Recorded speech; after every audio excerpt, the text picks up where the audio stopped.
नमस्कार, स्वागत है आपका। आप देख रहे हैं अर्बन अपडेट। मैं हूं आपके साथ अदिति मिश्रा। यूपी में ठंड ने दस्तक दे दी है और शीतलहर के साथ ठंड का प्रकोप भी बढ़ गया है। सरकार ने प्रदेश के सभी जिलों में जिलाधिकारी को रैन बसेरा संचालित करने के निर्देश दिए थे और इसको लेकर अमेठी में रैन बसेरा संचालित किया गया है।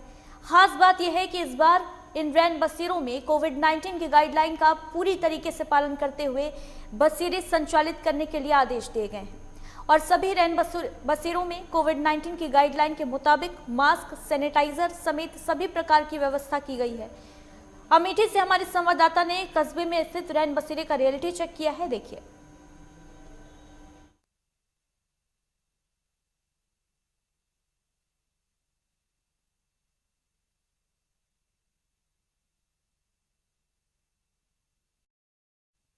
उदय जी, ये रैन बसेरा बना हुआ है, कहाँ पर बना हुआ है और आप यहाँ पर किस पोस्ट पर हैं?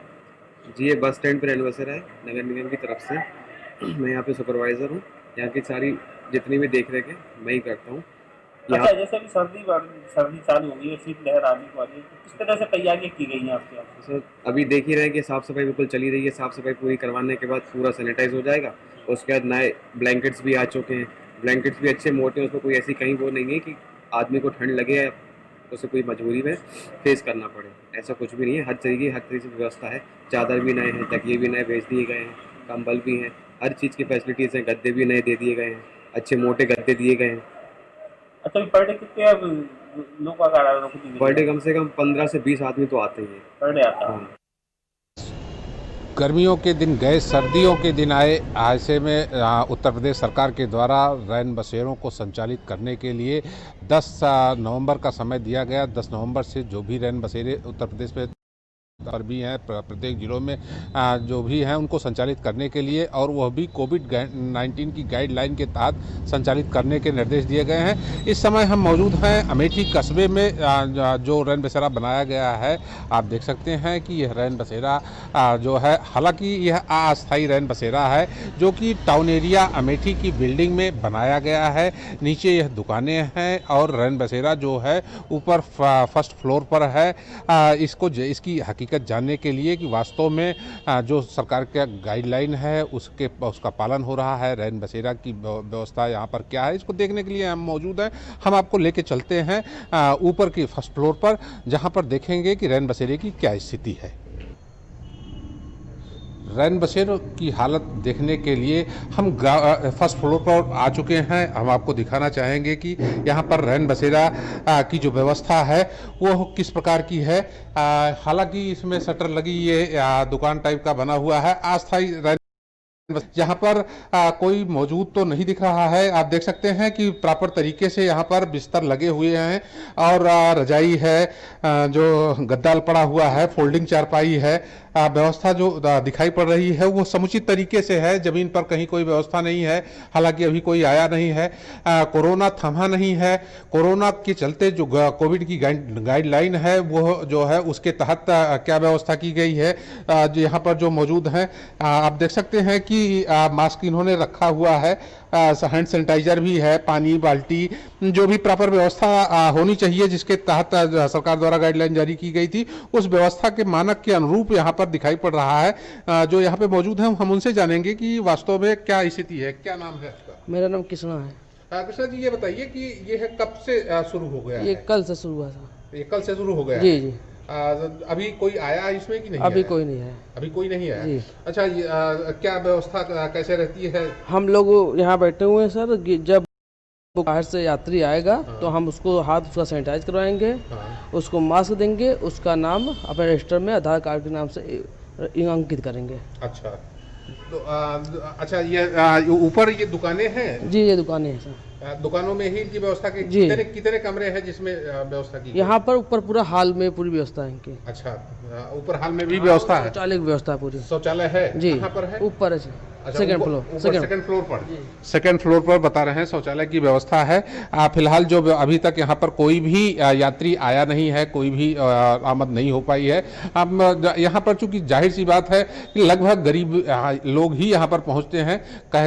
कहावत भी है कि जो ये सर्दी होती है यह गरीबों के लिए होती है, गरीबों के लिए दुखदाई होती है और अमीरों के लिए यह सर्दी का मौसम है। निश्चित रूप से जो अमीर है वो चूंकि इसमें जो ऊनी वस्त्र हैं और तमाम तरह की चीज़ें हैं उन सब से वो तो निजात पा लेते हैं, लेकिन गरीबों के लिए समस्या है। गरीब गर्मी के मौसम आसमान के नीचे गुजार सकते हैं, लेकिन सर्दियों में उनको रात गुजारने के लिए कहीं छत की जरूरत होती है। वही छत ये उन बेसहारों की, उन मजबूर फंसे लोगों को, यात्रियों की के लिए यह रैन बसेरा काम करता है। निश्चित रूप से जो अमेठी की जो व्यवस्था देखने को मिल रही है वो व्यवस्था अपने आप में पूरी तरह से दुरुस्त है। यहाँ पर कहीं किसी भी प्रकार की कोई समस्या नहीं है। सिर्फ कमी इतना है कि अभी तक कोई यात्री यहाँ तक पहुँचा नहीं है। जो भी यात्री आएगा वो प्रॉपर कोविड गाइडलाइन का पालन करते हुए निश्चित रूप से उनको जो है यहाँ पर व्यवस्था मुहैया कराई जाएगी।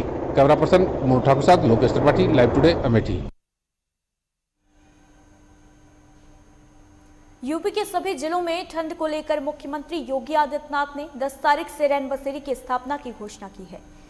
सीएम की घोषणा के बाद जिला प्रशासन सक्रिय हुआ और बैठक कर विभिन्न स्थलों के नोडल अधिकारी को एडीएम शत्रुघ्न वैश्य ने निरीक्षण कर निर्देश दिए।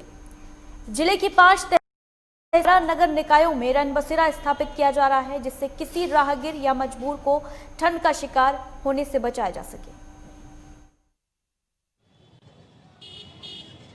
शीत का प्रकोप शुरू हो चुका है, जिसको लेकर के सूबे के मुखिया योगी आदित्यनाथ ने एक निर्देश जारी किया है कि 10 तारीख से हर जिले में रैन बसेरे का इंतजाम किया जाएगा और उसके लिए जिले के एडीएम को नोडल अधिकारी के रूप में नामित किया गया है। हमारे साथ मौजूद हैं प्रतापगढ़ के एडीएम शत्रुघ्न वैश्य। हम उनसे जानना चाहेंगे कि किस तरह की व्यवस्था की जा रही है और कितनी जगहों पर रैन बसेरे का इंतजाम किया जाएगा। सर, रैन बसेरे की क्या व्यवस्था की जा रही, कितने रैन बसेरे जिले में बनाए जा रहे हैं? जनपद प्रतापगढ़ में इस समय जो है 12 नगर निकाय हैं और 5 तहसीलें यहाँ पर हैं। सभी 12 नगर निकाय हैं, उसमें ये रैन बसेरा स्थापित किए जा रहे हैं। और इस संदर्भ में कल जिलाधिकारी महोदय द्वारा एक बैठक भी सभी एसडीएम्स की, तहसीलदार्स की और अधिशासी अधिकारियों की एक बैठक किया था और माननीय मुख्यमंत्री जी द्वारा जो निर्देश दिए गए हैं उसको विस्तृत रूप में उन्हें बताया गया था। पूर्ण तैयारी की जा रही है और समय पर सभी रैन बसेरों को जो शासन के निर्देश हैं वहाँ पर सभी व्यवस्थाएं साफ सफाई से लेकर अन्य जो भी ये कोविड-19 से संबंधित प्रोटोकॉल की व्यवस्था है वो सभी वहाँ पर दुरुस्त की जाएंगी और शासन की मंशा के अनुसार कार्य किया जाएगा। कितने बेडों के रैन बसेरे तैयार किए जा रहे हैं? नगर पालिका में कितने बेड के होंगे और टाउन एरिया या तहसीलों में कितने बेड के होंगे और किस तरह से उसमें सोशल डिस्टेंसिंग की व्यवस्था की जाएगी? हर टाउन एरिया में इसके लिए कि हॉल का चयन कर लिया गया है और कोशिश है हॉल में कम से कम 6 फीट की दूरी पर जो इसके गद्दे लगाए जाएंगे वो उस तरह लगाए जाएंगे। आवश्यकता अनुसार जितनी आवश्यकताएं अभी होंगी उसके हिसाब से वहाँ जो गद्दे हैं और जो उसके मैट्स हैं वो लगाए जाएंगे और आवश्यकता पड़ने पर जैसे किसी की आवश्यकता और होती है तो वहाँ बढ़ाने की सुविधा भी रहेगी। इस तरह रखा जा रहा है। इन हालों में क्या शौचालय की भी व्यवस्था की जाएगी अस्थायी तौर पे या अस्थायी तौर पे? ज़्यादातर जहाँ रैन बसेरे हैं वहाँ पूर्व से ही पहले से निर्मित शौचालय हैं, उसकी साफ़ सफाई का भी निरीक्षण कराया जा रहा है। मेरे द्वारा भी निरीक्षण किया जा रहा है। स्वच्छ वहाँ पर पानी की व्यवस्था और शौचालय की व्यवस्था रखने का पूरा प्रयास किया जाएगा। तो आपने सुना कि जो भी रैन बसेरे तैयार किए जा रहे हैं उसमें सोशल डिस्टेंसिंग का पालन किया जाएगा, साथ ही वहाँ पे पीने के पानी के समुचित व्यवस्था की जाएगी और शौचालय की भी व्यवस्था वहाँ पे उसका प्रबंध किया जा रहा है। अब आने वाला समय बताएगा कि किस तरह की व्यवस्था इन रैन बसेरों में की जा रही है। ये तो आने वाला समय बताएगा। Manoj Tripathi, live today, Pratapgarh. झांसी में सर्दी को देखते हुए नगर निगम की ओर से आश्रय रैन बसेरों का पूरी तरीके से सफाई करके दुरुस्त किया गया है। झांसी जिले में 5 रैन बसेरे बनाए गए हैं। कोविड-19 को देखते हुए सभी रैन बसेरों को सैनिटाइज भी किया गया है। रैन बसेरे में बेड बनाए गए हैं और मुसाफिर ठहरने भी आते हैं, उनको किसी भी समस्या का सामना ना करना पड़े, इसके लिए कर्मचारी हमेशा तत्पर रहते हैं। उदय जी, ये रैन बसेरा बना हुआ है, कहाँ पर बना हुआ है और आप यहाँ पर किस पोस्ट पर हैं? जी, ये बस स्टैंड पर रैन बसेरा है नगर निगम की तरफ से। मैं यहाँ पे सुपरवाइज़र हूँ। यहाँ की सारी जितनी भी देख रेख है मैं ही करता हूँ। अच्छा, जैसे अभी सर्दी चालू हो गई है, शीतलहर आने वाली है, तो किस तरह से तैयारियां की गई हैं आपके यहाँ? सर अभी देख ही रहे हैं कि साफ़ सफाई बिल्कुल चली रही है। साफ़ सफाई पूरी करवाने के बाद पूरा सैनिटाइज हो जाएगा। उसके बाद नए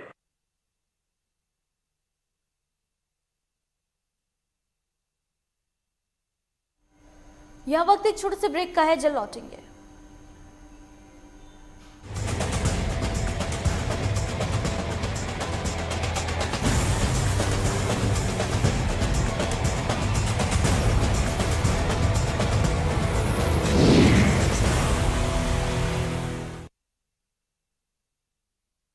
सब कुछ आजमाया और तब मैंने माना कि सिर्फ सच्ची सहेली ही है महिलाओं के उन मुश्किल दिनों की हर समस्या, जैसे कठिन दर्द, अनियमितता, खून की कमी, थकान व कमजोरी जैसी सभी प्रॉब्लम्स के लिए नंबर 1 औषधि एवं टॉनिक। महेश जी, जब हम बात करते हैं शहर की व्यवस्था की, नगर की व्यवस्था की, तो योगी सरकार ने आपको बड़ी एक जिम्मेदारी दी। हर व्यवस्थाओं पर पूरे ढंग से काम हो रहा है, क्योंकि हमारे माननीय मुख्यमंत्री जी की कथनी और करनी में कोई अंतर नहीं है। कि राजधानी लखनऊ की मैं अगर बात करूं तो कई ऐसी अव्यवस्थाएं हैं जो कहीं ना कहीं विकास पर ब्रेक लगाती हैं। जैसे पहले रात को सोते थे तो सुबह को जब उठता था तो ये डर लगता था कि कोई हमारे प्लाट पर कब्जा ना करे। आज किसी की भी हिम्मत नहीं कि किसी की जगह पर कोई, किसी प्लाट पर कोई कब्जा न करे। विकास के नए खाके की बात करें तो आपको खुद क्या लगता है कि अभी इस क्षेत्र में विकास बाकी है, या विकास का किस तरीके से आपने खाका तैयार किया है? अगर प्रदेश देश के अंदर सबसे अच्छा कार्य हुआ है तो उत्तर प्रदेश में हुआ है। लेकिन विपक्ष की बात करें तो लगातार ये आरोप लगाता रहता है कि एक किसी भावना को लेकर के काम किया जा रहा है। एक मंत्र दिया, अच्छा सोचो, अच्छा होगा, आज नहीं तो कल होगा।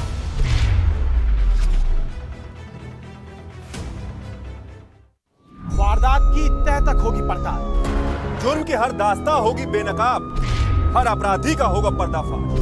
देखिए क्राइम फाइल्स सोमवार से शनिवार रात 10:30 बजे सिर्फ लाइव टुडे।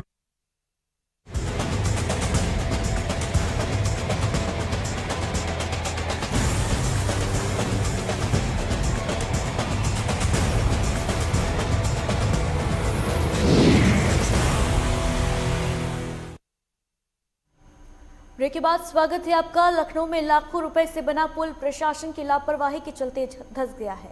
पुल धंसने की वजह से एक बड़ा हादसा भी यहां हुआ है। बताते चलें कि लखनऊ के महानगर थाना क्षेत्र के स्मृति वाटिका में लाखों रुपए की लागत से पुल का निर्माण किया गया था, लेकिन कुछ दिनों से पुल धंस गया। लापरवाह अधिकारी इस ओर ध्यान नहीं दे रहे हैं और उसी पुल से बड़े बड़े वाहनों की आवाजाही आए दिन हो रही है।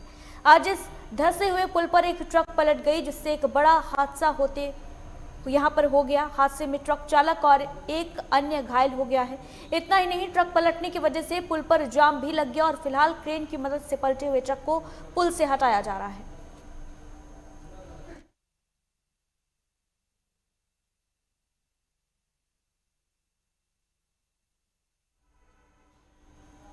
एक तरफ उत्तर प्रदेश सरकार पूरे प्रदेश को साफ सुथरा स्वच्छ बनाने के लिए अरबों खरबों रुपए स्वच्छता के नाम पर खर्च कर रही है। वहीं अगर हम मैनपुरी से 30 किलोमीटर दूर नगरपालिका बरनाहल की बात करें तो स्वच्छता के नाम पर जीरो है। सब्जी मंडी से लेकर बाजार में कूड़े के बड़े बड़े अंबार लगे हुए हैं, जिससे दुकानदारों को काफी दिक्कतें हो रही हैं। साथ ही इसमें डेंगू का कहर भी बढ़ रहा है। इस पर नगर पालिका बरनाहल कोई ध्यान देती नजर नहीं आ रही, जिससे राहगीरों को काफी परेशानी हो रही है।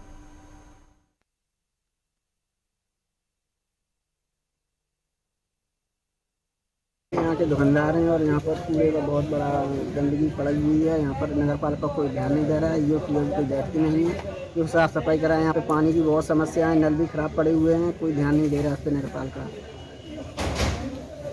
इस संबंध में जब आप एसडीएम या ईओ को बात करते हैं तो क्या कहते हैं ईओ? वो कुछ नहीं देखेंगे, कुछ करवाएंगे, लेकिन कोई कुछ नहीं आता है यहाँ पर, ना ही कोई अधिकारी आते हैं। यहाँ पर ये जो है कॉलेज बना हुआ है, यहाँ पर प्राइमरी स्कूल है, यहाँ आते हैं चले जाते हैं देख के, लेकिन साफ सफाई का ध्यान नहीं देते। समस्याएं नगर पालिका जो है हमारी गंदगी के मामले में बहुत ही लापरवाही बरत रही है। जगह जगह कूड़े के ढेर लगे हुए हैं, नालियाँ चौक हो रही हैं, जिससे मच्छरों की तादाद बढ़ गई है। रात में सोने की समस्याएं रहती हैं, लगभग लोग डेंगू मलेरिया से परेशान हो। हमारी भतीजी जो है परसों ही उसकी डेथ हुई है डेंगू होने की वजह से। अगर ये गंदगी ना होती ना डेंगू होता उसको, जिससे हम जानते हैं हमारा परिवार कितनी पीड़ा सह रहा है। ये समस्या हम यही नगर पालिका चाहते हैं कि जरा अपनी जिम्मेदारियों से इन चीज़ों को ध्यान में रखें। सब्जी विक्रेता ये गंदगी से हमको बहुत परेशानी हो रही है साहब, और लगाने में बहुत दिक्कत हो रही है। किन किन समस्याओं से आपको गुजरना पड़ता है? ये दुकानें भी हट रही हैं साहब। हम कहाँ ले जाएंगे दुकान? हमें दुकान लगाने में बहुत परेशानी हो रही है, कोई जगह नहीं है बाजार में। नगर पालिका इस पर क्या कहते हैं? नगर पालिका के ईओ आती हैं, वो क्या कहते हैं? ये कहते हैं यहाँ से दुकानें हटाइए, गंदगी पड़ी हुई है, साफ जगह की कोई सफाई नहीं है। ग्वालियर के भितरवार अनुभाग में धान खरीदी केंद्रों पर अनियमितता का अंबार लगा है। आलम यह है कि किसान अपना गल्ला लेकर खरीदी केंद्रों पर रात दिन बैठे रहते हैं। लगभग 10 से 15 दिन गुजर चुके हैं, लेकिन फिर भी बारदाने की कमी के चलते धान की तौल नहीं हो पा रही। वरिष्ठ अधिकारी खरीद केंद्र पर जाकर जायजा तो लेते हैं, लेकिन किसानों की समस्याएं हल करने का कोई ठोस उपाय नहीं निकलता। किसान अपनी साल भर की कमाई को अपने घर तक लाने के लिए दर दर भटक रहे हैं।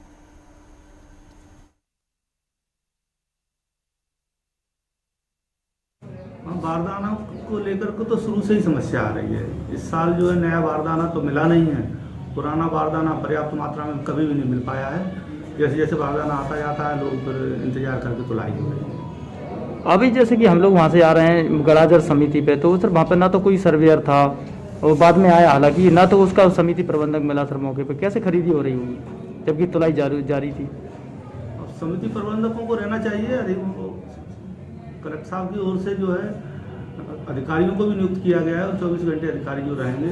सर जो खरीदी के मापदंड हैं वो भी खरीदी केंद्रों पर पूरे नहीं हो रहे हैं सर, उनकी मॉनिटरिंग के लिए।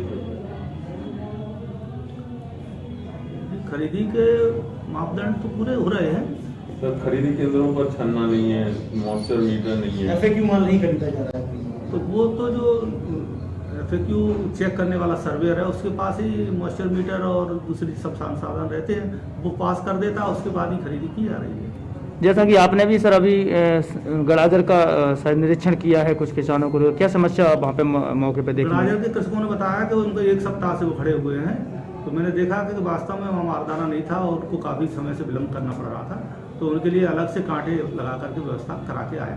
आपके भितरवार अनुभाग में कितने कांटे लगे और कितने कांटे? अनुभाग में इस समय जो है लगभग 13 जगह तुलाई हो रही है और 22 समितियाँ काम कर रही हैं। वही अगर बात की जाए जैसे कि नियम कायदे कानून को लेकर बात करें, जहाँ पालन नहीं हो रहा, सर्वेयर के द्वारा मॉइस्चराइज मीटर की बात करें, छन्ना की बात करें, खुद PS आगे बोल गए थे ये होना कंपलसरी है, लेकिन इसके बावजूद भी ना होना, अब किस तरह से माल तुल रहा है, किसका माल तुल रहा है, ये तो एक तरह से कहा जाए अनदेखी कहेंगे। अब ये सभी संबंधित विभाग जो है, जो कि मार्केटिंग है और जो है फूड है, उन सबको जो है इसका निरीक्षण करना पड़ेगा और हम तो कानून व्यवस्था और किसानों की असुविधा न हो उसको देखते रहते हैं। और तमर है। अच्छा, आपके यहाँ कौन सी सहकारी समिति पे सर्वेयर है? सर मैं गड़ाजर पे रहता सर। यहाँ पर गड़ाजर समिति है यहाँ पर जो धान आ रही है तो देखने में मिल रहा है ना यहाँ छन्ना है ना कोई गुणवत्ताहीन फसल यहाँ पे बिक्री के लिए खड़ी है, ना मॉइस्चर मीटर है। सर जो बातें मैं सर मैंने पहले बोली थी जैसे साहब से पहले नहीं बोली थी कि यहाँ पे छलना और जो मॉइस्चर मीटर पहले होना चाहिए। कोई सुनवाई नहीं कर रहा? नहीं सर अभी नहीं हो फिर आप ट्रॉलियाँ कैसे पास कर रहे हैं किसानों की? मॉइस्चर मीटर है पर जो वो का नाम जो छलना है वो अभी तक नहीं आ पाया सर। आपने कितनी ट्रॉलियाँ किसानों की अभी तक फेल की हैं? सर फेल केवल वो जो उनका जो नमी है बस फेल होती हैं। अब वो 2 दिन अगर जहाँ फैला दे कहीं सुखा के लाए या साफ करके लाए तो फिर से पास हो जाती है वो। कितने किसान ऐसे रहे होंगे जिनकी फसल के सैंपल फेल हुए होंगे इस सोसाइटी पे? सर कम से कम 15-20 के लगभग। कितना मॉइस्चर मिनिमम लेते हैं? कितना मॉइस्चर होना चाहिए? मापदंड क्या है फसल खरीदी के? सर मापदंड सर वो मॉइस्चर जो 17% है मैक्सिमम। हाँ और सर 17 पॉइंट अगर 2 है या 1 है तो वो थोड़ा 250 ग्राम या कुछ करके तो ऐसा कर लेते हैं। कुछ दाने या पानी खाई हुई पुरानी भी दिख रही है। वो क्या उस समय जो दान तोड़ के रखी थी तो उसमें गिरा था पानी। इतनी सारी संख्या में नीचे धान पड़ी हुई है, काफी संख्या में ट्रॉलियां खड़ी हुई हैं। अभी तक क्या कारण रहे कि तो आप धान नहीं तो पाई, किसान परेशान सर? वो बाकी वजह से कट्टे नहीं थे सर, यहाँ बोरे नहीं थे। ये किसकी व्यवस्था है कट्टा ना हो पाना? या सेक्रेटरी की व्यवस्था है सर वैसे तो सेक्रेटरी आपको सहयोग नहीं कर रहे हैं क्या? अब बोलते हैं कि आ रहा है। अभी 5-6 दिन से कम से 7-8 दिन से कम से कम यहाँ बोने बारदाना नहीं है। आज कुछ आया, थोड़ा बजे रखा आज आया, मंगाया उन्हें आज। ठीक है। कारण बारदाना नहीं आ रहा था, आ रहा था वो यहाँ पर नहीं दे रहे थे। 2 नंबर में चला रहे थे, कहाँ चला रहे हैं क्या पता। 2 नंबर में कैसे की? ये बारदाना आ रहा नहीं था और रात को दे रहे थे। रात को दे के जैसे ही बारदाना आया हमको दिखा रहा है आज बारदाना रखा है, सुबह हमारी टोली तुल जाएंगे, पर सुबह आए तो बारदाना नहीं मिलता था। मतलब ये कह सकते हो कि व्यापारियों की बात नहीं कर रहा। रात को ना जाने किसान को दे रहे थे, कैसे दे रहे थे पता नहीं। मतलब बारदाना आ रहा था लेकिन पता नहीं चल रहा था। नहीं, 2 बार आया है मेरे सामने, 21 तारीख से 2 बार आया है, तो 2 बार में हमको एक भी बार नहीं मिला। जैसा कि आपको स्वीकृति दी थी कि आप बारदाना बाहर से भी खरीद सकते हैं, तो हम क्या पैसे नहीं है कहाँ से खरीदे? दाने नहीं भी चाहिए हमारी, किसान तो धान से लगा है। आप इस सोसाइटी पे आए, क्या धान लेके आए? जी। कब लाए धान? लगभग 5-6 दिन हो गए। मेरी धान तुल चुकी है, चाचा की ट्रॉली तुल रही है। आप बारदाना आपको यहाँ से मिला है कि आप? नहीं, बारदाना हमने खरीदा था। कितना बोरी खरीदा आपने? लगभग 900 के लगभग खरीदा है। हाँ। तो इसके लिए पेमेंट के लिए क्या कुछ आपको पेमेंट के लिए दिया? जिला पंचायत सीईओ साहब आए थे भ्रमण के लिए, हमने बोला था तो उन्होंने बोला आप निष्फिक्र रहो। प्रबंधक हैं जो यहाँ के, उनसे बोले गए थे कि आप इनका पेमेंट 21 रुपए मान से आना है। वो पेपर में भी निकल चुका है और वो 21 रुपए उन्होंने बोला। प्रबंधक आश्वस्त है जो उन्होंने कहा है आपको ऐसा देने का आश्वस्त है कि आपको इसका पैसा मिलेगा? नहीं, बिल्कुल आश्वस्त है। प्रबंधक ने भी बोला है हमसे पैसा पूरा दिलवाऊंगा।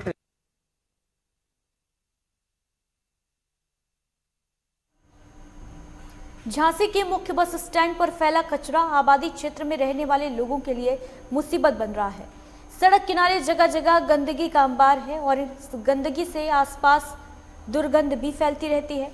लोगों का रहना भी यहाँ दूभर हो गया है, लेकिन इसके बावजूद साफ सफाई पर ध्यान नहीं दिया जाता। नालियां भी गंदगी से पटी हैं।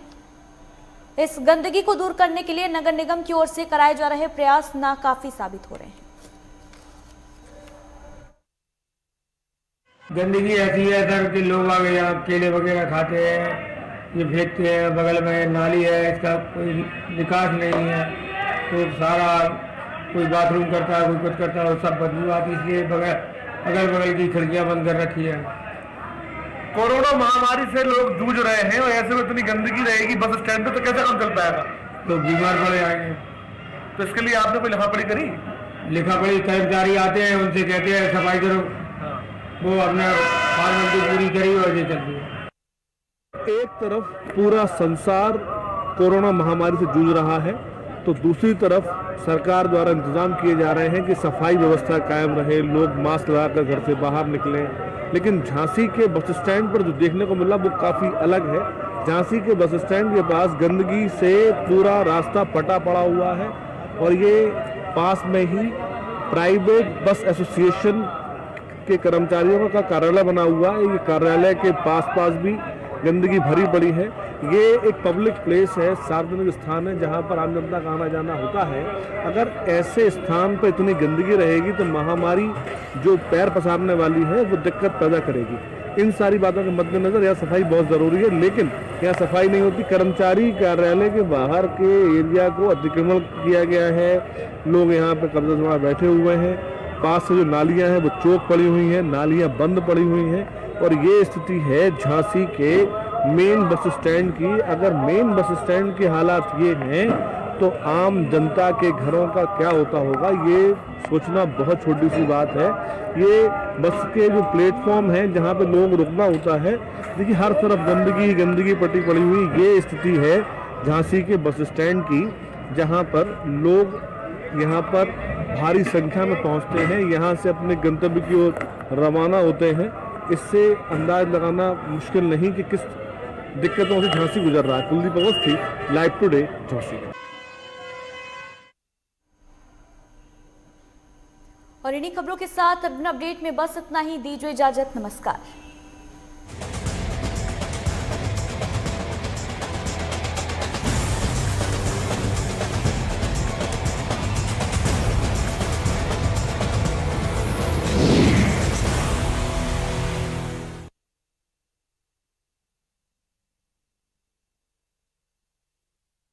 सब कुछ आजमाया और तब मैंने माना कि सिर्फ सच्ची सहेली ही है महिलाओं के उन मुश्किल दिनों की हर समस्या, जैसे कठिन दर्द, अनियमितता, खून की कमी, थकान व कमजोरी जैसी सभी प्रॉब्लम्स के लिए नंबर 1 औषधि एवं टॉनिक।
देश को जो देता अन्न, अब वो होगा संपन्न।